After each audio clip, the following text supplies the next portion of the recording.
दच्यते पूर्णस्य पूर्णमादाय पूर्णमेवावशिष्यते। ओम शांति शांति शांति।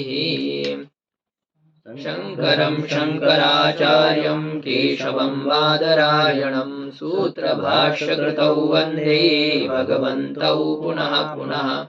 ईश्वरो गुरुरात्मेति मूर्तिभेदविभागिने व्योमवद्व्याप्तदेहाय दक्षिणामूर्तये नमः। ओम शांति शांति शांति। यद विद्याविलासेन भूतभौतिकसृष्टयः तन्नौमि परमात्मानं सच्चिदानन्दविग्रहम्। ओम शांति शांति शांति।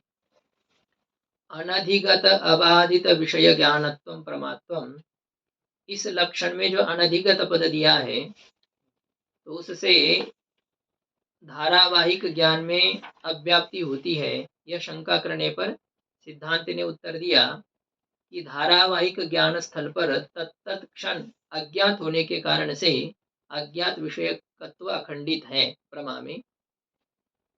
फिर पूर्व पक्षी ने जब कहा कि काल को इंद्रिय का विषय स्वीकार करने पर आकाश को भी इंद्रिय का विषय मानना पड़ेगा, इसलिए ये धारावाहिक ज्ञान स्थल पर जो आपने काल में इंद्रिय वेद्यता मान करके समाधान दिया वो समुचित नहीं है, अव्याप्ति दोष वैसा ही है। सिद्धांति ने दूसरा समाधान दिया इसलिए कि धारावाहिक बुद्धि स्थल पर ज्ञान एक ही है, अनेक नहीं है। जब तक घटका या घटाधिक किसी भी विषय का स्फुरण विद्यमान है तब तक घटाकार अंतःकरण की वृत्ति एक ही है, उसमें नानात्व नहीं है। क्योंकि वृत्ति की निवृत्ति केवल उत्तर वृत्ति आने मात्र से नहीं होती है या वृत्ति की धारा चल रही हो, यह बात नहीं है। विरोधी वृत्ति आने से ही पहली वृत्ति नष्ट होती है, नहीं तो तब तक एक ही वृत्ति बनी रहती है। विरोधी वृत्ति, विरोधी का मतलब है कि अपने विषय की अपेक्षा से न्यून अथवा अधिक विषय को विषय करने वाली वृत्ति। घटाकार अंतःकरण की वृत्ति है तो घट विषय की अपेक्षा से अधिक विषय को विषय करने वाली वृत्ति अथवा घट की अपेक्षा से कम विषय को विषय करने वाली वृत्ति यदि आ जाए तो फिर घटाकार वृत्ति निवृत्त हो जाती है और तब तक वह स्थायी रहती है, यह स्वीकार किया गया है।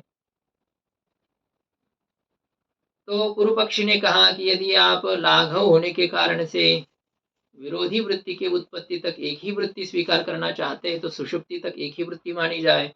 सिद्धांति ने कहा यह संभव नहीं है, सुषुप्ति तक एक वृत्ति रह नहीं सकती है, क्योंकि विरोधी वृत्ति के उत्पत्ति काल में प्रथम वृत्ति कैसे रह सकती है, पहली वृत्ति का नाश हो ही जाता है। इसलिए लाघव का मतलब इतना लाघव नहीं करना है, ये विरोधी वृत्ति तक ही एक वृत्ति की स्थिति स्वीकार करनी चाहिए। अब पूर्व पक्षी शंका करता है कि आपने कहा कि धारावाहिक स्थल पर एक ही ज्ञान है, तो ज्ञान शब्द का अर्थ सिद्धांत मत में तो चैतन्य है और आप वृत्ति के एकत्व का वर्णन कर रहे हैं। वृत्ति एक भले ही हो लेकिन ज्ञान एक है, ये कैसे कह सकते हो? वृत्ति के एकत्व का और ज्ञान के एकत्व का क्या संबंध है? ये पूर्व पक्षी के द्वारा शंका की जा रही है। ननु ज्ञान भेद निरासार्थम वृत्तेः एकत्व वर्णनम अयुक्तम सिद्धांते चैतन्यस्य ज्ञानत्वात् इत्याशंक्य। ज्ञान भेद का निराकरण करने के लिए, ये चालू किया ना, ज्ञान भेद का निराकरण करने के लिए वृत्तेः एकत्व वर्णनम अयुक्तम, वृत्ति के एकत्व का वर्णन करना अनुचित है। धारावाहिक स्थल पर ज्ञान के भेद का निराकरण करने के लिए वृत्ति के एकत्व का कथन करना उचित नहीं है, क्योंकि सिद्धांते चैतन्य से ज्ञानत्वात्, सिद्धांत मते चैतन्य में ही ज्ञान रूपता होने के कारण से, चैतन्य ज्ञान है, वृत्ति ज्ञान नहीं। हाँ, तो वृत्ति वस्तुतः ज्ञान नहीं है। वृत्ति क्या है? भ्रांति। वृत्ति क्या है? वृत्ति है अंतःकरण का परिणाम है, ज्ञान नहीं। ज्ञान परमात्मा का स्वरूप है, साक्षी आत्मा का स्वरूप है ज्ञान जो है वह। वृत्ति उस ज्ञान स्वरूप आत्मा को अव्यक्त करने वाली है। प्रकट करने वाली है। जैसे ये ट्यूब है, ये ट्यूब लाइट है क्या? बिजली है ट्यूब? ट्यूब बिजली नहीं है। ट्यूब बिजली को अव्यक्त करने वाली है, उसको प्रकाशित करती है, अव्यक्त प्रकट करती है। इसी प्रकार से बुद्धि की वृत्ति खुद प्रकाश नहीं है, वो प्रकाश को प्रकट करने वाली है। तो बिजली, विद्युत जो है वो बिजली है जो इसमें अंदर है। ये तो फिर क्या है, बिजली ऊपर से चली जाती है तो ये तो रहता है, लेकिन इससे प्रकाश नहीं होता है। तो ऐसी बुद्धि जड़ है, और ये जड़ बुद्धि क्या करती है, उस आत्म स्वरूप जो ज्ञान है उस ज्ञान को प्रकट कर देती है। तो वही वस्तुतः ज्ञान है। वृत्ति वस्तुतः ज्ञान नहीं है, ये सिद्धांति कह रहा है। सिद्धांति का कथन करेगा कि देखो, ज्ञान चैतन्य तो ज्ञान है ही है, सामान्य प्रकाश है, उसमें विषय का कोई मतलब नहीं है। प्रकाश प्रकाश है, केवल एक जैसा प्रकाश है। लेकिन अंतःकरण वृत्ति के माध्यम से अव्यक्त किया हुआ जो होता है, तो वह तत्त विषय के संबंधी प्रकाश होता है। हाँ, वो विशेष हो जाता है। अंतःकरण वृत्ति में प्रतिफलित जो चिदाभास है, चैतन्य है, तो वह एक विशेष प्रकाश होता है। सामान्य प्रकाश तो साक्षी है ही है। देखिए अभी आईना होता है ना, वो जैसे चमकता है तो विशेष हो जाता है। हाँ, तो उसमें वो विशेषता आ जाती है। एक सूर्य का प्रकाश बहुत है, उष्णता तेज है बाहर, लेकिन आपको सूर्य का प्रकाश या सूर्य की वो प्रखर रोशनियां इतनी संतप्त नहीं करती है, इतनी पीड़ा नहीं देती है, जितने रेत के ऊपर आप खड़े हो, चाहे पत्थर के ऊपर खड़े होकर के देखिए उस समय। तो पत्थर ने क्या किया है, उस सूर्य के प्रकाश को, सूर्य के उष्णता को अव्यक्त किया है, खींच लिया है, और पूरा एक जगह पर वो आया है ना, तो बहुत तेजी से लगता है, ऐसे होता है। नहीं तो ऊपर उष्णता सामान्य है, वो इतनी खतरनाक नहीं है। ये है बेकार है, वो जो जिसने इकट्ठा करके रखा है ना अपने में, तो वो बहुत तेजी से फेंकता है गर्मी, पत्थर आदि। तो वैसे ये अंतःकरण की वृत्ति उस सामान्य चैतन्य को अव्यक्त करती है। देखो पहले पूर्व पक्षी का भाव क्या है कि ज्ञान के भेद का निराकरण करने के लिए वृत्ति में अंतःकरण के परिणाम में एकत्व का कथन करना उचित नहीं है। ज्ञान का भेद निराकरण मतलब क्या है, धारावाहिक ज्ञान यदि अनेक हो जाए तो फिर उसमें अज्ञात विषयकत्व प्रमा का लक्षण नहीं जा रहा है। तो इसलिए क्या किया, ज्ञान एक है यह सिद्ध करना पड़ रहा है, जिससे कि अज्ञात विषयकत्व उसमें आ जाए। अब ये ज्ञान का भेद निराकरण करना है, और उसको निराकरण करने के लिए वृत्ति की एकता कह रहे हैं। तो ये कैसे होगा, ज्ञान के एकता की सिद्धि के लिए वृत्ति की एकता कहने से कैसे काम चलेगा। आदमी एक है, यह सिद्ध करने के लिए क्या कहना है, यह एक ही कुत्ता है। अब एक ही कुत्ता, इससे आदमी की, मनुष्य की एकता कैसे सिद्ध होगी। मनुष्य की एकता सिद्ध करने, मनुष्य के भेद का निराकरण करने के लिए मनुष्य का एकत्व सिद्ध करना पड़ेगा। अन्य पशु की एकत्व सिद्ध करने से मनुष्य की एकत्व सिद्ध होगा क्या? नहीं। वैसे ही ये ज्ञान का भेद को हटाना था, ज्ञान में एकत्व सिद्ध करना था, और कह दिया कि वृत्ति एक है। वृत्ति एक है तो रहने दे, हम तो बात ज्ञान की कर रहे हैं। नहीं, वृत्ति ज्ञान है, नहीं, ये बात नहीं है, वृत्ति ज्ञान नहीं है, चैतन्य में ज्ञानत्व है। सिद्धांत मत में चैतन्य में ज्ञान रूपता होने के कारण से वृत्ति के एकत्व के वर्णन से ज्ञान के भेद का निराकरण होगा नहीं होगा, इसलिए वृत्ति के एकत्व का वर्णन अनुचित है। ऐसी शंका करके वृत्ति प्रतिफलितस्य एतस्य घटादि ज्ञानत्वेन तदेकत्व सिद्ध्या तत्प्रतिफलित चैतन्य रूप घटादि ज्ञानस्यापि एकत्वं सिद्ध्यति इति आशयेन आह। सिद्धांत कहता है कि वृत्ति प्रतिफलितस्य एतस्य, वृत्ति में जो प्रतिबिंबित है ऐसा जो चैतन्य, घटादि का जो ज्ञान है, हम वो साक्षी को घटादि का ज्ञान नहीं मानते हैं।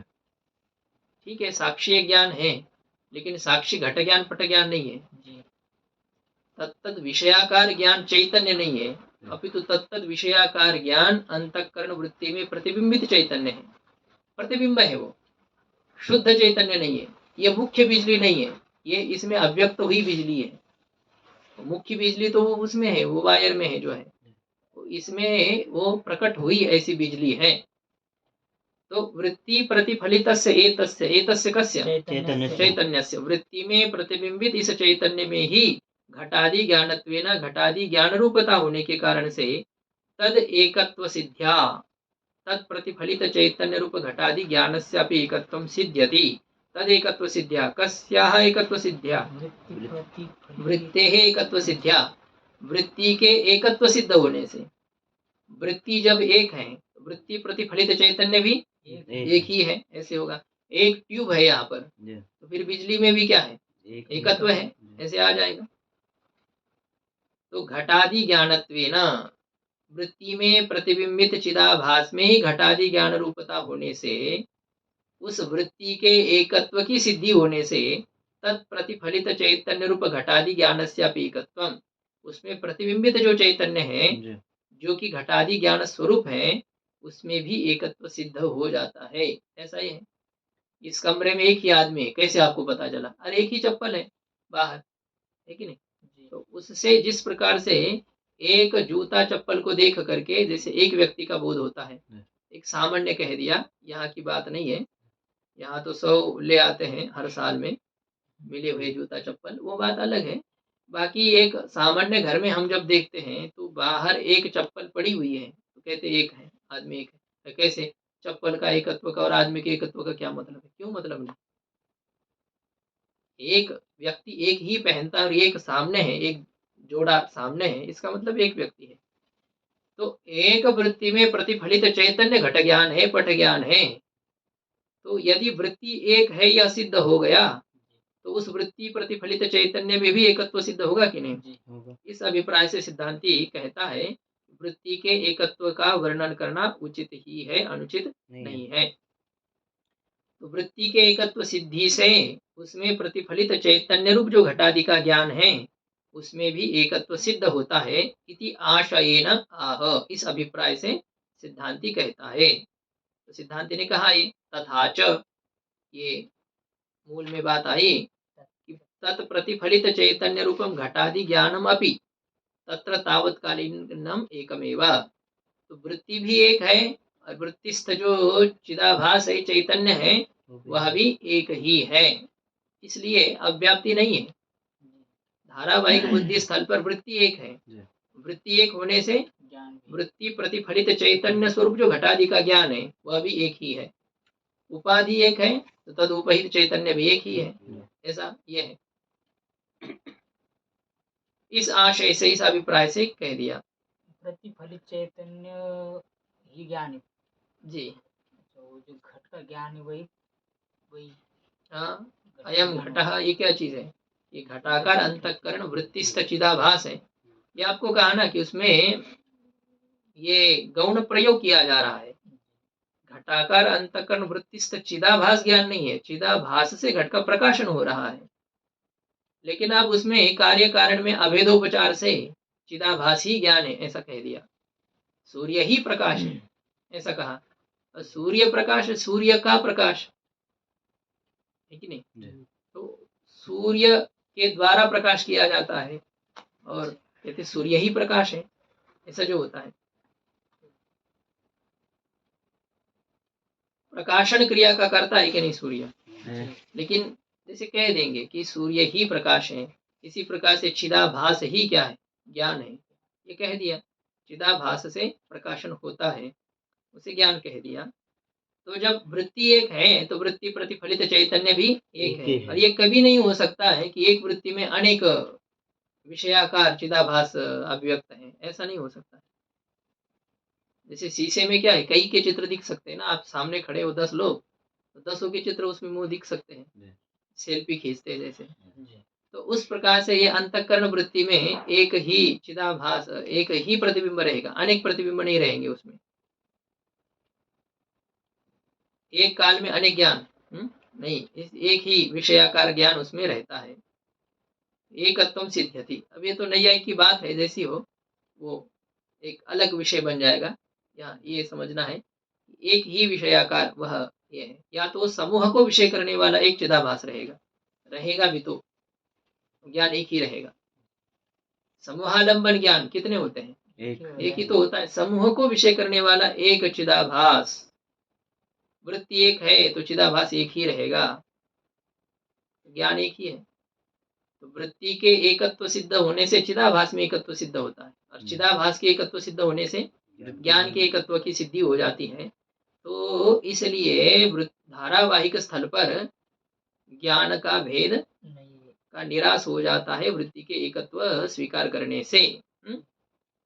वृत्ति भेदा भावे सिद्धे सति तत्र धारावाहिक स्थले यावत्कालीनं घटस्फुरणं तावत्कालीनं एकमेव इति हेतोः अव्याप्ति शंकापि नास्ति। कहते वृत्ति के भेद का अभाव सिद्ध होने पर, वृत्ति अनेक नहीं है, यह सिद्ध होने पर उस धारावाहिक स्थल पर, धारा प्रवाह से जो ज्ञान हो रहा है उस स्थल पर यावत्कालीनं घटस्फुरणम, जब तक घट का स्फुरण हो रहा है, यावत काले भवम, जितने काल में होने वाला वह घट का स्फुरण है, अर्थात जब तक होने वाला वह घट का स्फुरण है तब तक तावत्कालीनम एकमेव, तब तक वह ज्ञान कितना होता है, एक ही होता है। धारावाहिक स्थल पर जब तक घट का स्फुरण है तब तक वह एक ही ज्ञान है। इति हेतु हो, इस कारण से अव्याप्ति शंका भी नास्ति, अव्याप्ति की शंका भी नहीं है, अव्याप्ति नहीं है। ननु एवमपि विरोधी वृत्ति उत्तरम पुनर्जायमानस्य घटादि ज्ञानस्य अधिगत विषयत्वेन तत्र अव्याप्ति इति चेत। अब यह भी बहुत सुंदर शंका है। देखिए ये मूल में जो आप ही कहा है, टीकाकार भी जो आप ही कह रहे, तो मतलब और किसकी शंका नहीं करनी चाहिए? ज्ञान में भी, वृत्ति में जिस प्रकार से एकता है उस प्रकार से ज्ञान में भी एकता है, इसलिए वहां उस स्थल पर अव्याप्ति की शंका भी नहीं होगी। इसी कारण से अव्याप्ति की शंका भी नहीं होगी। मतलब ज्ञान में एकत्व है, ज्ञान में एकत्व सिद्ध हो गया है और ज्ञान के अनेकता की जैसे सिद्धि नहीं है, ज्ञान के अनेकता की जैसे सिद्धि नहीं है वहां पर, वैसे अव्याप्ति की भी सिद्धि नहीं होगी, अव्याप्ति की भी शंका नहीं करनी चाहिए। पूर्व पक्ष ने क्या किया था, ज्ञान के अनेकता की शंका की। पूर्व पक्षी का कहना ज्ञान अनेक है, वृत्ति भले ही एक है। सिद्धांति कहता है न तुम ज्ञान के अनेकता की शंका करो और न अव्याप्ति की भी शंका करो। वैसे तो ज्ञान की अनेकता सिद्ध होना ही अव्याप्ति की शंका का मूल है। ज्ञान अनेक सिद्ध हो जाए तो अव्याप्ति आ जाएगी, और ज्ञान अनेकत्व खंडित हो गया तो फिर अव्याप्ति की शंका भी खंडित हो गई। ये अपि के द्वारा ज्ञान के अनेकत्व का भी निराकरण हो जाता है, या ज्ञान के अनेकत्व का निराकरण होने से ही अव्याप्ति की शंका भी निवृत्त हो जाती है, नहीं है। अब यहाँ एक और शंका बढ़िया से पूर्व पक्षी कर रहा है कि जैसे हमें किसी एक विषय का ज्ञान हो गया, देखो लेखनी आपके सामने, ये हम लेखनी, ये ज्ञान हो गया, फिर हमने रख दी यहाँ पर, फिर आप दोबारा उठाई, ये हम लेखनी, ये ज्ञान हो गया कि नहीं, हो गया। अब ये दूसरी बार जो लेखनी का ज्ञान हो गया, उससे पहले एक दूसरी वृत्ति आ चुकी थी, फिर भी ये लेखनी आपको पहले ज्ञात थी कि नहीं, ज्ञात है, तो ये ज्ञात विषयक ही हो गई है लेखनी। ज्ञात मतलब बीच में कोई दूसरी वृत्ति भले ही आ जाए, दूसरी वृत्ति आ गई थी, लेकिन उससे पहले तो आप उसे जानते थे ना, जानते थे, वही गंगा उसको हटा दिया, क्या दूसरी वृत्ति ने पहली वृत्ति को हटा दिया ना, हाँ हट गई थी, हाँ।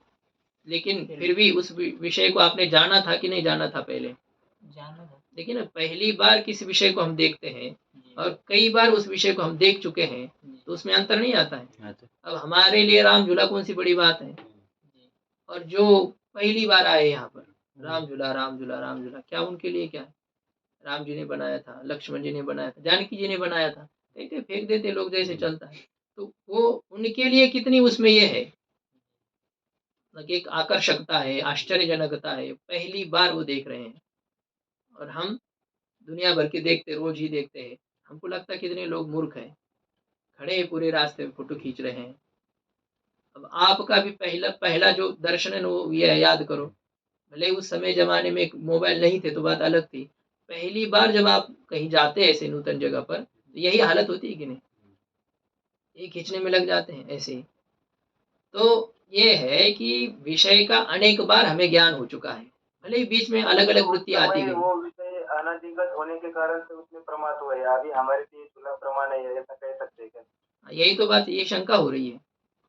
झूला को आपने कई बार देखा है, तो जब अभी आज फिर से देखेंगे, फिर से देखने पर झूला आपके लिए ज्ञात है या अज्ञात है, ज्ञात है ना, आपने देखा है पहले, तो ज्ञात है, इसका मतलब झूले का ज्ञान अभी प्रमा नहीं होगा, क्योंकि वो ज्ञात विषयक है। ये शंका पूर्व पक्षी के द्वारा की जा रही है उसके ना? संस्कार रह सकते हैं। संस्कार संस्कार है तो फिर क्या है, अरे वो तो झूला था, संस्कार से स्मृति ज्ञान होना चाहिए ना। हाँ, या तो यह भी है कि प्रत्यय विज्ञा प्रत्यक्ष होने में कोई आपत्ति नहीं है, उस प्रकार से यदि है वही यह झूला है जो हमने पहले देखा था, वही यह है। लेकिन हमें इस प्रत्यय विज्ञा में भी कोई स्वारस्य रुचि नहीं रहती वहां पर, हम सीधा कहते ये झूला है, ये क्या है, अरे वही ये झूला है, ये राम झूला है, ऐसा ही हम कहते हैं। वही यह झूला ये कहते हैं, यह झूला ही कहते हैं, ये झूला है। वैसे कोई ये भी आवश्यकता नहीं कि वही यह झूला नहीं कहते हैं, लेकिन ज्यादातर यह झूला है, बस इतना ही कहते हैं। ये क्या है तो कहते हैं ये राम झूला है, या वही यह राम झूला है, क्या कहते हैं, ये राम झूला है।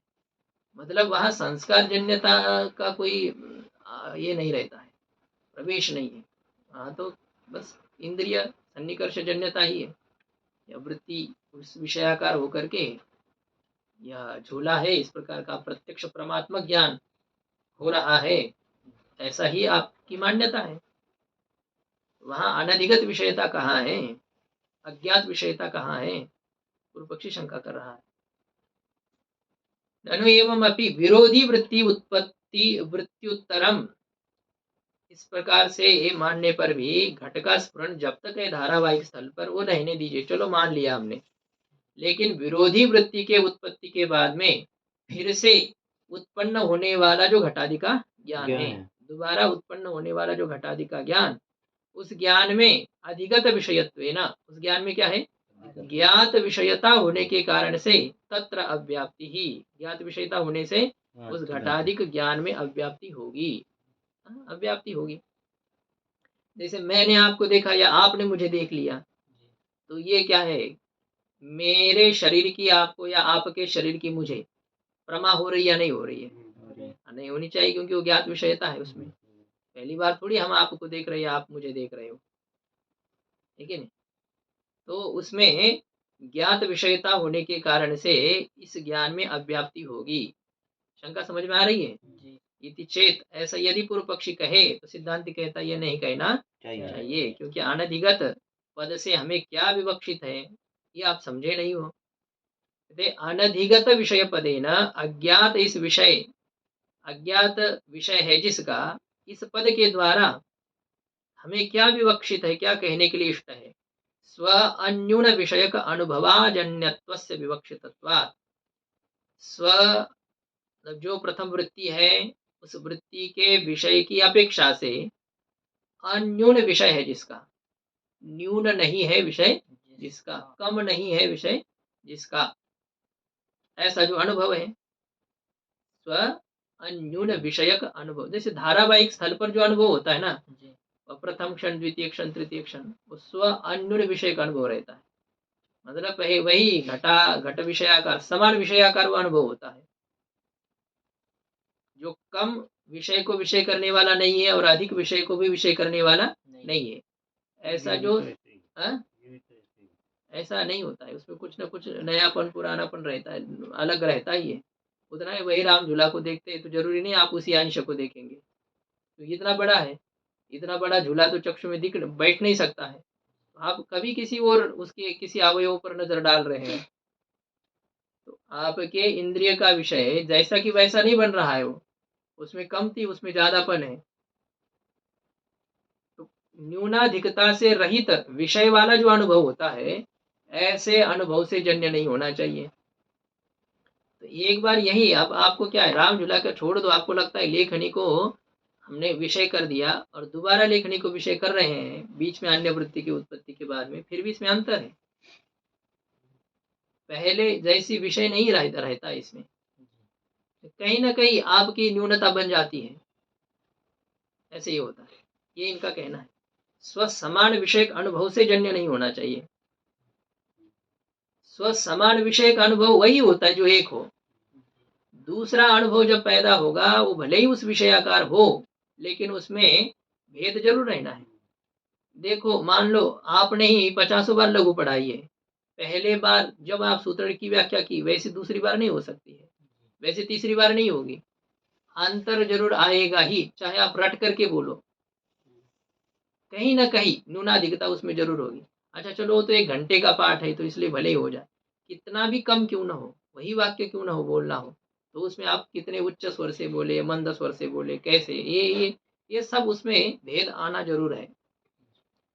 इसलिए सिद्धांति का कहना है कि विषय का अज्ञात होना का मतलब होता है कि स्व विषय के अपेक्षा से कम विषय वाला जो ना हो, ऐसे अनुभव से जो ज्ञात ना हो, ऐसे अनुभव से जो जन्य ना हो, ऐसे अनधिगत शब्द का यह अर्थ होता है। तो सीधी सीधी बात ये होती है कि भिन्न ज्ञान का विषय नहीं होना चाहिए, बस इतना अर्थ आ रहा है इसका। स्व समान विषय का अनुभव तो स्व ही होता है और दूसरा नहीं होता है। एक बार लेखनी का ज्ञान हो गया ना, तो वही लेखनी का ज्ञान जिसको विषय करता है, उसी प्रकार से विषय करने वाला दूसरा ज्ञान होता ही नहीं है। वो कम अथवा अधिक को ही विषय करने वाला होगा। काल भेद, देश भेद, कई कई भेद उसमें हो जाते हैं। लेखने में अंतर आ गया, आपके देखने में अंतर आ गया, ये वो स्व समान विषयक ज्ञान दूसरा होता नहीं है कभी। धारा जहाँ चलती है उसको छोड़ करके, धारा का ज्ञान एक ही है ना, वहां तक हो, तो वो एक विषयाकार है, ऐसा ही है। लेकिन उसके अलावा जो ज्ञान होता है वह स्व विषयाकार नहीं हो सकता है, इसलिए वहां पर अज्ञातता ही रहती है, अज्ञातता ही मानी जाती है। अब ये बहुत सूक्ष्मता है, इसमें विचार करने पर हो जाता है। कभी धारावाहिक वृत्ति चल रही है हमारी, लेकिन उत्तरोत्तर उस वृत्ति में प्रगति भी हो रही है, होता है। हम देख रहे हैं निरंतर, किसी विषय को देख रहे हैं, ठीक उस विषय को तो देखते देखते उसमें और क्या क्या विशेषता है, ये हम देखते जा रहे हैं, अनुभव करते जा रहे हैं। पहले से लेकर के पूरा हमारे ये है, ये ऐसा है। या तो यदि अवयव भेद से फिर तो वृत्ति भिन्न हो जाएगी, ये भी आपको समझना पड़ेगा। इसका उत्तर ऐसा करना पड़ेगा कि हम कोई प्रगति कर रहे हैं एक विषयाकार ज्ञान में, लेकिन जैसी प्रगति कर रहे हैं, पहले हमने उनका मुख देखा था और मुख में भी नाक देखा था, तो अब हम जैसे ही चक्षु के तरफ मुड़ेंगे तो नाक की जो वृत्ति है ना, नासिकाकार वृत्ति, वो हट जाएगी, आपकी चक्षु के आकार वृत्ति बन रही है। या तो क्या हो रही है, चक्षु और नासिक की उभयाकार वृत्ति बन रही है। उभयाकार वृत्ति बन गई, इसका मतलब क्या हो गई, पहली वृत्ति है नहीं, तो धारावाहिक बुद्धि रही नहीं। धारावाहिक बुद्धि का रहने का मतलब होता है कि न्यूनाधिक विषयाकार का न होना, ऐसे कभी बनेगी नहीं। होता है, ऐसे होता है, उतना ही है, उसमें ही लगे हुए हैं आप, ध्यान कर रहे हैं, मतलब क्या, एक ही वो वृत्ति चल रही है, सांस जा रही है आ रही है, मानो तो जाना आना एक ही विषय है। ये नहीं कि बदल रही है सांस और जाना आना बदल रहा है इसलिए वृत्ति बदल रही है, नहीं, जाना आना एक ही है। और उस विषय के आकार आपकी वृत्ति चल रही है, तो वो उतने को विषय कर रही है और ज्यादा को नहीं, और ज्यादा को विषय करेगी तो धारा टूट गई आपकी। न कम को विषय करना चाहिए, न ज्यादा विषय को विषय करना चाहिए, तब वो धारा है, तब वो प्रवाह है, उसे कहेंगे। तो यहाँ अनधिगत विषय जो पद दिया है लक्षण में, उससे स्व अन्यून विषय का अनुभव, स्व विषय की अपेक्षा से अन्यून, न न्यून इति अन्यूनः, अन्यूनः विषयः यस्य, तो अनुभवस्य स अनुभवः स्वान्यून विषयकः, स्वेन अन्यूनः स्वान्यूनः। स्व से अन्यून का मतलब होता है स्व विषय की अपेक्षा से जो कम विषय वाला न हो, तो विषय बीच में आ ही जाएगा उसमें। स्व की अपेक्षा से न्यून विषय वाला न हो, मतलब स्व के विषय की अपेक्षा से जिसका कम विषय न हो। तो स्व अन्यून विषयक जो अनुभव है, स्व विषय की अपेक्षा से कम विषय वाला जो ना हो, ऐसा कौन सा अनुभव होता है बताइए? स्व ही होता है। स्व विषयक अन्यून विषय वाला अनुभव स्व ही हो सकता है। हाँ, धारावाहिक बुद्धि स्थल पर तो स्व ही एक ही है ना। तो स्व अन्यून विषयक जो अनुभव है, ऐसे अनुभव से अजन्यता ही यहाँ विवक्षित होने के कारण से ज्ञात नहीं होना चाहिए विषय। इसका मतलब उसी वृत्ति का विषय नहीं बनना चाहिए, उस विषयाकार उसी के सजातीय वृत्ति का विषय यदि बन रहा है तो फिर वो अन्यून विषयता नहीं, उसमें स्व समान विषयक अनुभव जन्यता उसमें नहीं है। यही स्व अन्यून विषय का अनुभव का अर्थ होता है स्व समान विषय का अनुभव। स्व समान विषयक अनुभव। अनुभव। और बीच में वृत्ति के विरोधी वृत्ति के बाद में जितनी बार आपकी एक विषयाकार वृत्ति हो जाए फिर भी वह स्व विषयक स्व समान विषयक नहीं होती है। जी। वह वृत्ति स्व समान विषयक नहीं होती है। हर बार आप गंगा जी को देखते हैं तो अलग तरीके से देखते हैं, अलग जगह पर आपकी दृष्टि जा रही है, वो समान नहीं हो रही है। ऐसा ये है। हाँ, हम मान रहे हैं, हमको नया भी नहीं लगता, हमको लगता वही है यह। ऐसा ध्यान न देने के कारण से, नहीं तो ये सब हर बार वृत्ति भिन्न भिन्न विषय को विषय कर रही है, अलग है, कम अथवा अधिक विषय को विषय कर रही है। तो ये स्व समान विषयक अनुभव से अजन्यता यहाँ विवक्षित होने के कारण से विरोधी वृत्ति के बाद में दोबारा उसी के आकाराकार वृत्ति में भी अज्ञात विषयकत्व अखंडित है, उसमें ज्ञात विषयकता नहीं है, यह होता है। अब फिर ये ऐसे तो स्मृति में फिर कैसे आ रही है अज्ञात विषयता, पता है कि नहीं? स्मृति में यह ऐसा है कि जितना अनुभव का विषय है उतना उसको याद हो रहा है, इसलिए क्या है, पूरा नहीं होता। हाँ, ये भी है, इसमें भी है, अनुभव पूरा जैसा किया है तो उतना ही संस्कार के माध्यम से विषयाकार वृत्ति बनती हो अंदर ही अंदर, ये कोई जरूरी नहीं होता है। लेकिन जितने संस्कार का खर्चा हो चुका है, संस्कार ने जितने को विषय किया है, संस्कार का भी कोई विषय होता है कि नहीं? अनुभव भले ही बहुत मात्रा में हो लेकिन और संस्कार भी उतनी मात्रा में बनाए, लेकिन जितने मात्रा वाले संस्कार से स्मृति हो रही है ना, तो वो जितने मात्रा वाले संस्कार का जो विषय उतना विषय स्मृति का होगा, वो स्व समान विषयाकार बन रहा है। अनुभव अधिक विषय वाला है, संस्कार भी बहुत है, लेकिन जो संस्कार अभी काम में लाया है हमने स्मरण करने के लिए जी। तो वो जितने मात्रा को विषय करता है ना उतनी मात्रा की स्मृति होती है, न्यूनाधिकता उसमें नहीं आती है, तो इसलिए उसमें अधिकता है। अनुभव भले अधिक किया हो लेकिन संस्कार जितना उद्भूत कर रहा है स्मृति को उतना ही होगा। संस्कार भी बहुत है, अनुभव भी पूरा है, लेकिन उद्भूत संस्कार जितना है तो स्मृति उतनी ही होगी। इसलिए उद्भूत संस्कार के समान विषयाकार स्मृति होने के कारण से वहाँ ज्ञातता है, इस प्रकार से कहते हैं। और वैसे संस्कार कोई विषय को वैसे विषय नहीं करता है, अनुभव के माध्यम से विषय करता है कि नहीं? अनुभव से संस्कार बने हैं, संस्कार का ऐसा सीधा जाकर के विषय तो नहीं होता है, लेकिन अनुभव के माध्यम से संस्कार बना और उसमें से जितना संस्कार उद्भूत हो गया उसका उतने ही अनुभव के साथ संबंध है। तो इसलिए क्या होता है, वो उतने ही विषय वाला होने के कारण से स्मृति में ज्ञात विषयकता मानी जाती है। लेकिन दोबारा दोबारा जो वृत्तियां बनती है हमारी बीच में विरोधी वृत्ति के उत्पत्ति के बाद में, वहाँ ज्ञात विषयकता नहीं होती है, क्योंकि स्व समान विषयाकारता उसमें नहीं है। स्वान्यून अनतिरिक्त विषयक अनुभव से अजन्य ही वो रहती है। पहली वृत्ति के बाद में दूसरी वृत्ति जो उसी के विषयाकार बनने वाली है, वह या तो पहले वृत्ति की अपेक्षा से कम विषय को विषय कर रही है या तो पहले वृत्ति की अपेक्षा से अधिक विषय को विषय कर रही है, इसलिए उसमें भिन्नता है, वो अलग है। हमको लग रहा है कि हम उसी को देख रहे हैं, लेकिन या तो आप उसमें कोई अधिक देख रहे हो या तो आप उसमें कोई कम देख रहे हो, ऐसा जरूर होगा। स्मृति भी जितने मतलब संस्कार भी जितने को उद्भूत कर रहा है उसमें भी तो बीच में विरोधी वृत्ति आ सकती है दूसरा कोई, फिर वो वही याद उसी पर चलेगी स्मृति नहीं। अब उद्भूत संस्कार होने के बाद में कौन सी वृत्ति बीच में आएगी? मतलब उद्भूत संस्कार हो गई, स्मृति हो गई हमें, बीच में फिर दूसरी कोई स्मृति हो गई, तो वो स्मृति पहले, तो फिर ठीक है ना, वो दूसरी वृत्ति बननी है उसको, तो उसमें वृत्ति बनी है, दूसरी बनी है, लेकिन फिर उसका भी तो उसी संस्कार के साथ ही तो कांटेक्ट है, संबंध है, उसको स्मृति से क्या मतलब है? वो संस्कार से स्मृति हो गई और दोबारा जब स्मृति हो रही है ना, जो स्मृति हो रही है आपको, वह स्मृति के द्वारा ज्ञात विषय है, इस प्रकार से नहीं समझना है। पहली स्मृति रूपी वृत्ति और दूसरी स्मृति रूपी वृत्ति, इसमें भेद है ना,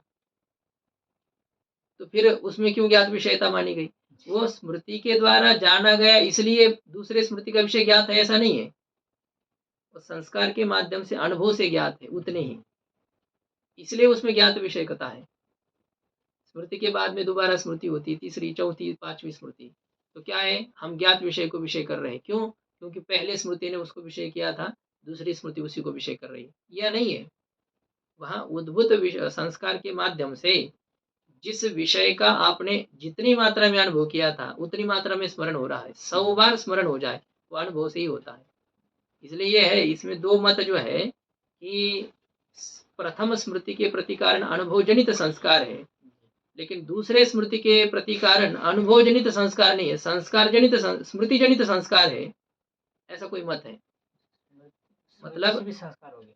हाँ, कोई लोग ऐसा कहते हैं कि पहले आपने घट का अनुभव किया, उससे संस्कार हो गए, और इस घटानुभव जनित संस्कार से आपको पहली बार घट की स्मृति हो गई। जैसे ही आपको प्रथम घटाकार स्मृति हो गई, उसी समय अनुभव जनित संस्कार नष्ट हो गए। अब इस स्मृति से दूसरे संस्कार बनेंगे और इस संस्कार से आपको स्मृति होगी। तो ये दूसरी स्मृति अनुभव जनित संस्कार से नहीं हुई है, ये स्मृति जनित संस्कार से हुई है, ऐसा कुछ लोग कहते हैं। ये हो रहा है। लेकिन अब यहाँ पर क्या होगा, यहाँ ये बातें आपको बनानी पड़ेगी कि पहले स्मृति ने जितनी मात्रा में विषय किया था और जितनी मात्रा से संस्कार उत्पन्न हुए थे, उसमें से जितने उद्भूत संस्कार है, तो उतनी ही स्मृति आपको हो रही है। इसलिए स्मृति के जो विषय है पहले स्मृति का, उतना ही दूसरे स्मृति का बनेगा इस पक्ष में। नहीं तो क्या होता है, बाकी और जो पक्ष हैं तो उनका कहना यह है कि अनुभव से ही संस्कार बने हैं, चाहे आपको हजारों बार स्मृति हो जाए विषयों की, लेकिन वह स्मृति जो होती है वो अनुभव जनित प्रथम संस्कार से ही होती है। ये संस्कार ही सुदृढ़ हो रहे हैं, बस इतनी है। बारंबार स्मृति करने से क्या होते हैं, अनुभव जनित संस्कार दृढ़ हो जाते हैं और बहुत आसानी से आपको याद आ जाता है। कोई भी विषय होता है वह प्रत्यक्ष जैसे वो एक स्मृति बन जाती है, इतनी हो जाती है, लेकिन वो बनी है अनुभव जनित संस्कार से। भले वो 10 साल का अनुभव क्यों ना हो, कोई ऐसे विषय देखो 10 साल की बातें आपको हमेशा याद रहती है, मतलब आप बारंबार उसकी याद करते रहते हैं, तो वो संस्कार इतने दृढ़ है ना, इससे आपको बड़ी आसानी से स्मृति हो रही है, लेकिन हो रही वो 10 साल पुराने संस्कारों से। हाँ, ये दो मत हमारे वेदांत में है या न्याय में है कि किसमें है?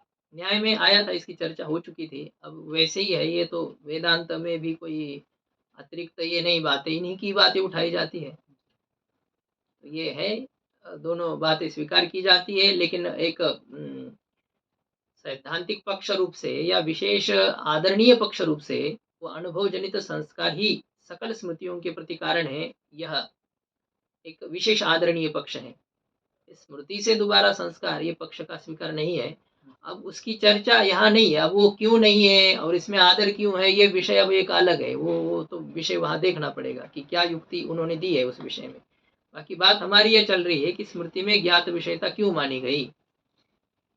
जब समान विषयाकार वृत्ति में आप ज्ञात विषयता स्वीकार नहीं कर रहे हो, कह रहे कि कम और अधिक विषय को विषय कर रही है वो वृत्ति, तो स्मृति में कैसे बराबर विषय को विषय कर रही है, उसमें भी तो ज्ञात विषयता आपको नहीं माननी चाहिए।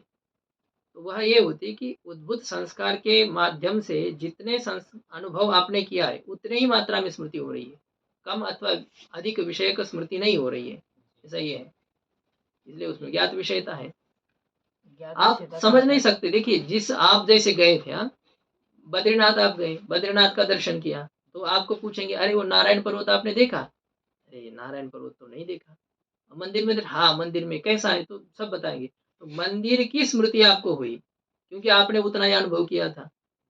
नारायण पर्वत का आपने अनुभव नहीं किया, नर पर्वत का आपने अनुभव नहीं किया, तो संस्कार भी नहीं बने, संस्कार नहीं बने तो स्मृति भी नहीं हुई। स्मृति हाथ खड़े कर देती है, अनुभव जैसा है ना उसी प्रकार से बोलती है, ज्यादा नहीं और कम नहीं, ये होता है। हाँ, कम इसलिए हो जाता है कि उतने संस्कार प्रकट नहीं हुए। यदि संस्कार पूरे उद्भूत हो जाए ना, तो आपको वो प्रत्यक्ष के जैसे दिखाई देगा वो पदार्थ। इतना ये होता है। तो अपने अपने प्रतिभा के ऊपर वो निर्भर करेगा कि आपने कैसा उसको ग्रहण किया है और उतनी प्रचुर रूप से आप उसका चिंतन कर रहे हो। ये एक भी संस्कार छूटना नहीं चाहिए, पूरा पूरा। ऐसा जब है तो पूरा दृश्य आपके सामने आ जाता है, जैसा कि वैसे ये होता है। तो वो उस दृश्य को आप कितना प्रस्तुत कर पाते हैं, ये कहा ना, आपके चिंतन के ऊपर निर्भर है। वो होता है, किसी को 99% उपस्थित हो जाएगा, किसी को 90, किसी को 40, किसी को 10, किसी को 2%, 1% भी उपस्थित हो सकता है। संस्कार उसके उतने उद्भूत हो सकते हैं। और वो जितने जितने दूर जाएंगे ना, संस्कार जितने जितने शिथिल होंगे ना, उतनी उतनी स्मृति में भी शिथिलता आ जाएगी। अब हो गए 25 साल, पहले आप गए थे बद्रीनाथ, तो अब आपको कोई स्मरण दिलाए भी ना तो वो उतना नहीं आएगा, जबकि अभी अभी जा कर के आए आप, तो आप जितना बता सकते हो उतना 10 साल के बाद बता सकते हो क्या, बीच में गए ही ना हो तो। संस्कार भी शिथिल होकर के कभी नष्ट भी हो जाते हैं, पुराने संस्कार, यह बात है। वो एक विषय अलग हमारा बन रहा है, लेकिन आया था प्रसंग से इसलिए आपको बताया कि स्मृति में ज्ञात विषयता कैसे, और उसी विषयाकार दूसरे वृत्ति में अज्ञात विषयता कैसे, ये बहुत बड़ी समस्या हमारे सामने उपस्थित होती है। सालों बाद होने वाली स्मृति ज्ञात विषयक है, और बस एक क्षण, एक मिनट या एक सेकंड के बाद में दोबारा होने वाली वृत्ति अलग विषयक है।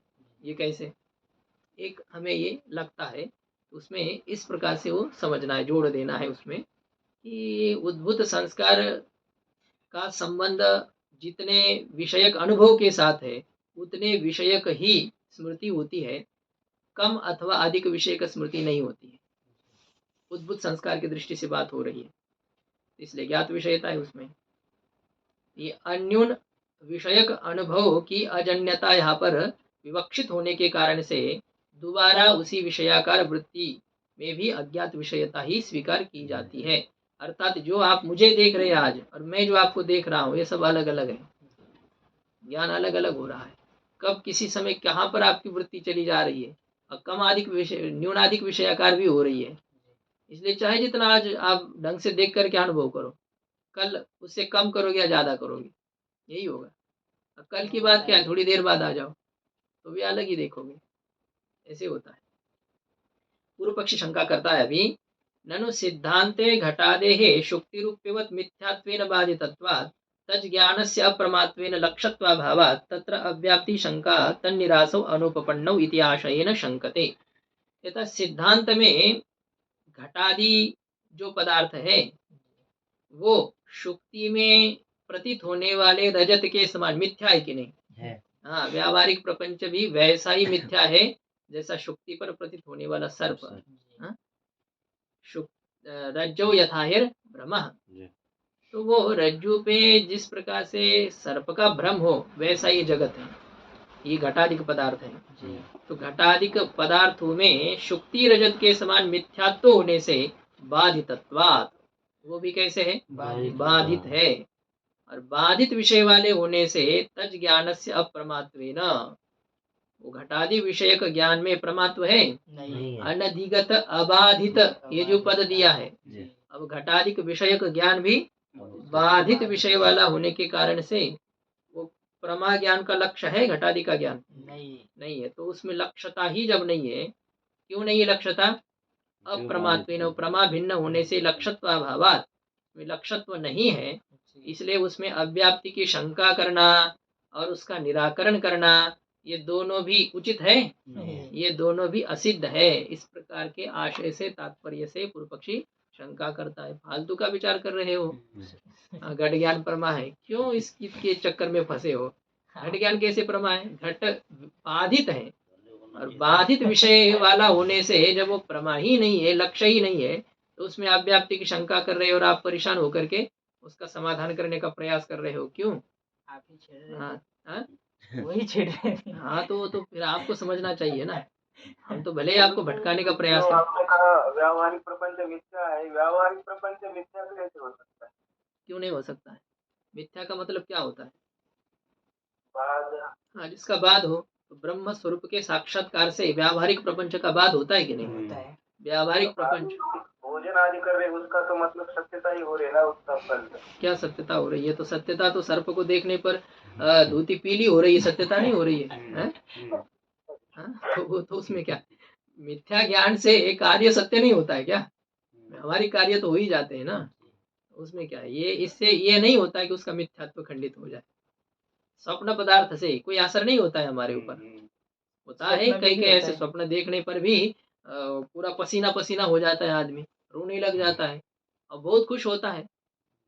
कभी ऐसा भी होगा ना, कभी बहुत संतुष्ट है, अरे भाई क्या हो गया, अरे स्वप्न देख रहे थे, मतलब जैसे कि कोई चुनाव में खड़ा है और निकाल आने वाला है और उसने स्वप्न देखा कि हम जीत गए, और सुबह सुबह का स्वप्न था, कहता है कि ये सुबह सुबह का स्वप्न ही जरूर सच हो जाएगा, इतना खिला हुआ है, वो बहुत खुश है। तो स्वप्नस्थ ज्ञान से भी तो खुशी होती है, व्यावहारिक खुशी हुई, वो नहीं कि स्वप्न में ही खुशी। जग गया है वो, बहुत संतुष्ट है। स्वप्न में भी क्या आपत्ति है, स्वप्न में भी हो सकते हैं ना, उसमें तो नहीं, स्वप्न में तो कोई बात ही नहीं है, उसमें तो होता ही है, वो बात नहीं चल रही है। स्वप्न मिथ्या है, लेकिन व्यावहारिक काल में भी उसमें सत्यता का अनुभव हो रहा है, उसका कार्य सत्य दिखाई दे रहा है, हो रहा है। अब आपको ऐसा कहीं स्वप्न आपने देखा, रोने लगे सुबह सुबह ही, तो क्या हो गया, मैंने ऐसा ऐसा स्वप्न देखा कि हमारे कोई बहुत ही नजदीक प्रिय व्यक्ति चले गए। तुरंत फोन लगाते हैं, और फोन लगाने के लिए कि आज तो व्यवस्था है, पहले व्यवस्था नहीं थी तो रोते थे।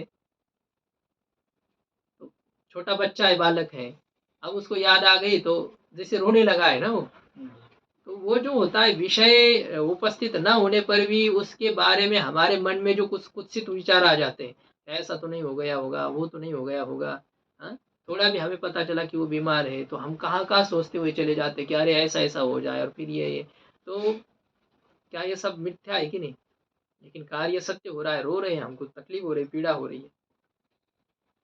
बात ये हो रही है कि घटादि भी मिथ्या है, मिथ्या होने से बाधित है, तो तद विषय के ज्ञान में प्रमात्व है? नहीं है। तो फिर प्रमात्व के लक्षण में अव्याप्ति की शंका और उसका निराकरण करना, ये सब बेकार है कि नहीं? हाँ, तो पूर्व पक्षी मूल में शंका करता है, ननु सिद्धांते घटादेहि मिथ्यात्वेन बाधितत्वात्, सिद्धांत मत में घटादि में मिथ्यात्व होने से बाधितत्वात्, बाधितत्वम कस्य? घटा दे हाँ, घटादि में बाधितता होने के कारण से। घटादि कैसे है?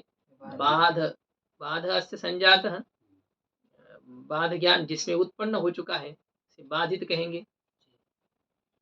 या तो बाधरी विलोड़ने धातु से निष्ठा प्रत्यय करेंगे कर्म में, तो बाध का जो विषय है उसे बाधित कहेंगे, ये और ठीक रहेगा।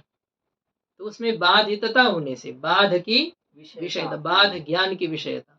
बाध किसे कहते हैं? किसे कहते हैं बाध? बाध यानी होता है सोपादानेन सह निवृत्ति ही बाध, अपने उपादान के साथ जो निवृत्ति हो उसे बाध कहते हैं। सोपादानेन सह स्वनिवृत्ति ही बाध, सोपादानेन सह स्वनिवृत्ति ही हमारी टिप्पणी है, यदि हमारी मतलब हमारे द्वारा लिखित नहीं है, यही है, इसमें ही है। स्वोपादानेन सह स्वनिवृत्तिर्बाध,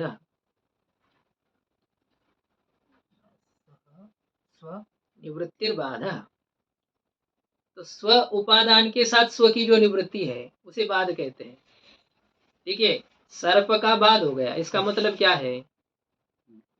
सर्प के ज्ञान का कारण, सर्प और सर्प के ज्ञान का कारण जो रज्जु का अज्ञान है, तो सर्प का बाध होना मतलब अपने उपादान कारण रज्जु के अज्ञान के साथ सर्प की निवृत्ति हो जाना।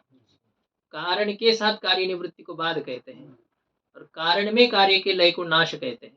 अदर्शन, नशा अदर्शन है। तो यह बाधित है घटाधिक पदार्थ, इसका मतलब क्या है? इनका अपने कारण के साथ मिथ्यात्व निश्चय है, कारण के साथ यह है नहीं। न घटाधिक पहले थे, न घटाधिक अभी है, न घटाधिक कभी रहेंगे, बाधित है। त्रैकालिक अत्यंता भाव की जो विषय हो, त्रैकालिक अत्यंता भाव निश्चय जिनके बारे में हो रहा हो, तो वे सब मिथ्या है, बाधित है। तो घटादे मिथ्यात्वेन बाधितत्वात्, घटादि में मिथ्यात्व होने से, बाधित होने से, तज ज्ञानम कथम प्रमाणम, घटादि विषय का ज्ञान कैसे प्रमाण है, ये शंका हो गई। तो घटादि ज्ञान पक्ष साध्या भाव बाध, ये नहीं ले सकते यार। क्या? पक्ष साध्या भाव बाध, वो अलग है, वो तो हेत्वाभास है। क्या इसमें तर्क संग्रह में क्या लक्षण किया? यस्य साध्या भाव साधकम प्रमाणांतरम विद्यते, यस्य साध्या भाव साधकम हेत्वंतरम विद्यते स बाधितः। तो जिस हेतु के साध्य के अभाव को सिद्ध करने वाला दूसरा हेतु हो, वो अलग है बाध। यहाँ बाध ये वेदांति का बाध है। ये घटादि ये कोई हेतु नहीं है जिसमें कि बाधितता रूपी दोष आ रहा है, घटादि हेतु नहीं है। तो घटादि में मिथ्यात्व होने के कारण से बाधित है, इसलिए उनका ज्ञान प्रमाण कैसे है, उनके ज्ञान में यथार्थता कैसे है, ऐसी शंका होने पर सिद्धांति कहता है उच्चते, सिद्धांति कहता है कि ब्रह्म साक्षात्कार के बाद में ही घटादि का बाद होता है। पहले, उससे पहले बाद होता है क्या घटादि का? नहीं। ब्रह्म साक्षात्कारानंतरम ही घटादि नाम बाद, ब्रह्म साक्षात्कार के बाद ही घटादि का बाद होता है। क्योंकि श्रुति कह रही यत्र तु अस्य सर्वम आत्मा एव अभूत तत्केन कम पश्येत, जिस अवस्था में ज्ञानी को सब कुछ आत्मा ही हो गया, उस अवस्था में किसके द्वारा किसको देखेगा ज्ञानी, किसके द्वारा, किस इंद्रिय के द्वारा किसको सूंघेगा? न इंद्रिय है, न सूंघने वाला कोई पदार्थ है, न उसका भोक्ता कोई है। किमिच्छन कस्य कामाय शरीरम अनुसंजवरेत, उसमें है ही नहीं कोई। तो ये तो ज्ञानोत्तर काल में घटादि का बाद है, या ज्ञान पूर्व काल में? ज्ञान पूर्व काल में नहीं, ज्ञान पूर्व काल में सब सत्य है, बिल्कुल सत्य है, ऐसे हम जी रहे हैं सत्य मान करके। ऐसी श्रुति होने के कारण से ज्ञान के होने के बाद में घटादि का बाद होता है, तब तक नहीं। न तो संसार दशायाम बाद, संसार स्थिति में घटादि का बाद होता है? नहीं होता है। स्वप्न में स्वप्नस्थ पदार्थ का बाद होता है? जागृत में होता है। जागृत का जागृत में नहीं, उसका अपने स्वरूप स्थिति पर जगने पर जगत मिथ्या का अनुभव होता है। यत्र ही द्वैतमियो भवति तद, बाद में दिखते नहीं पदार्थ। कौन दिखते हैं? दिखने से क्या है? घट बाधित होने पर, रस्सी पर सर्प दिखता नहीं है क्या? रस्सी को जानने के बाद में नहीं दिखता है। दिखता है, वैसे होता है। वैसे उस प्रकार से रहने पर सुपाधिक भ्रम है, निरुपाधिक भ्रम है। यदि उस प्रकार से पूरा प्रकाश हो गया, रात में हमने जिस रस्सी पर सर्प देखा था, अब सुबह हम जा करके देख रहे हैं, तब नहीं होगा भ्रम, क्योंकि पूरा प्रकाश आ गया है ना। लेकिन यदि उसी प्रकार से मंदांधकार है, तो फिर क्या है? आपने उठा करके देखी है रस्सी, अरे ये तो रस्सी है, फिर आप चले गए, आते समय वही उसी प्रकार से आपको सर्प वहां पर प्रतीत होगा। लेकिन अब आप डरेंगे नहीं पहले जैसे, आपको पता है कि ये सर्प नहीं, ये रस्सी है। प्रतीति हो सकती है, प्रतीति होने में कोई दिक्कत नहीं है, लेकिन वो कोई हानि नहीं करेगी ना। फिर वो पदार्थ मिथ्या है, स्वप्न मिथ्या है, लेकिन दिखता तो है ही। जब पता लग गया कि वो रस्सी, तो प्रतीति कैसी होगी? दिखता है ना, वैसे आप उसी प्रकार से हो रहा है ना। वो दिखने में क्या है, वो तो हवा विवा चल रही है, तो है वो वैसे ही, पहला जैसे वैसे दिखाई देगा वो। जैसे मान लो आप जाते समय सीपी पर आपको चांदी दिखाई दी, दौड़ करके उठाई, पता चला कि यार ये तो सीपी है। फिर स्नान करके आते हुए जब देख रहे हैं, दोबारा आपको उसी सीपी पर वही चांदी दिख रही है, लग रहा है चांदी के जैसे, लेकिन आपको ये पता है कि अब ये चांदी नहीं है, ये चांदी सा दिख रहा है, मुझे भ्रम हो रहा है। तो वो जब भ्रम को आप भ्रमत्व में जान लेते हो ना, तब वो कोई बाधक नहीं होता है। जब तक उसकी उपाधि मौजूद है, तब तक आपको वैसा दिखाई देगा। आपको पता लग रहा है ये जो लालिमा है, ये जपा कुसुम पुष्प की है, स्फटिक की नहीं। फिर भी लालिमा दिखती रहेगी कि नहीं? दिखेगी, स्फटिक में दिखेगी, लेकिन अब आपको पता है कि उसकी नहीं है। यही बात होती है, दिखाई देने में कोई आपत्ति नहीं है, वो दिखने पर भी कोई हानि नहीं होती है। जब ये द्वैतमियो भवति तद इतर इतरम पश्यति, जिस अवस्था में ये द्वैत सा होता है संसार अवस्था में, तो तब इतर इतर को देखता है।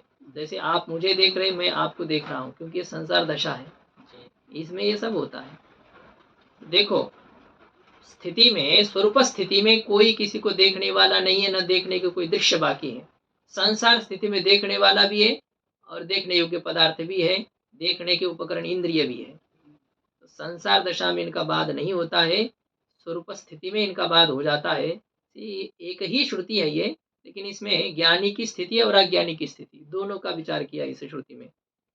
तथाच कहने का भाव यह है कि अबाधित पदेन संसार दशायाम अबाधितत्वम विवक्षितम इति न घटादि प्रमायाम अव्याप्ति ही।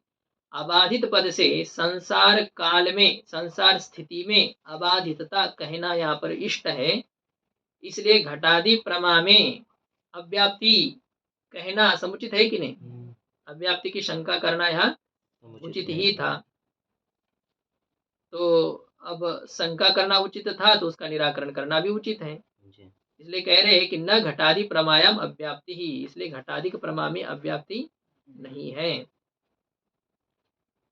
मतलब ये लक्षण घटादि उसका लक्ष्य ही नहीं है, यह बात नहीं है। संसार दशा में अबाधित होने से घटादि विषयक ज्ञान प्रमा ज्ञान का लक्ष्य है। यदि प्रमा ज्ञान का लक्ष्य है तो उसमें अव्याप्ति दोष का भी अवकाश है, किंतु यह अव्याप्ति दोष नहीं है क्योंकि हमने संगति लगाई है। तो अव्याप्ति दोष कहना और अव्याप्ति दोष का निराकरण करना ये दोनों व्यर्थ है क्या? नहीं है। हाँ, नहीं है। घटादि प्रमा में अव्याप्ति नहीं है, ये जो हम कह रहे हैं ये कहना उचित ही है हमारा, क्योंकि वो लक्ष्य है। मतलब संसार दशा में वो लक्ष्य है, प्रमा ज्ञान के लक्ष्य है। हमें प्रमा का मतलब यही प्रमा होती है, वहां तक नहीं। हमको चाय मतलब यही है, ये फालतू का जो है ना, यही है हमारे लिए चाय। जो खुशबूदार होता है, जो 2-4 हजार का एक क्या कहते हैं एक गिलास मिलता है, वह जो होता है वो हमें कहाँ दिखने को मिलता है, हमारे लिए यही है। समझ में आ रही ना बात? तो इसी प्रकार से हमको जो है ना प्रमा का मतलब यही है, घाटपट यही प्रमा है हमारे लिए। हमें ब्रह्म का प्रमा ज्ञान ऐसा तो कोई पता ही नहीं है। वो जब आएगा अनुभव में तब पता चलेगा कि अरे ये तो हम पानी में ही आटा घोल करके दूध समझ करके पी रहे थे, लेकिन दूध तो अब और कोई अलग ही है, ऐसा अनुभव होगा। ठीक है, अब ये कहेंगे कि जब तक बोध नहीं होता है तब तक सांसारिक ज्ञान भी प्रमा है। इसके विषय में वार्तिककार का वचन प्रमाण रूप से उद्धृत करेंगे। ओम पूर्णमदः पूर्णमिदं पूर्णात् पूर्णमुदच्यते पूर्णस्य पूर्णमादाय पूर्णमेवावशिष्यते। ओम शांति शांति।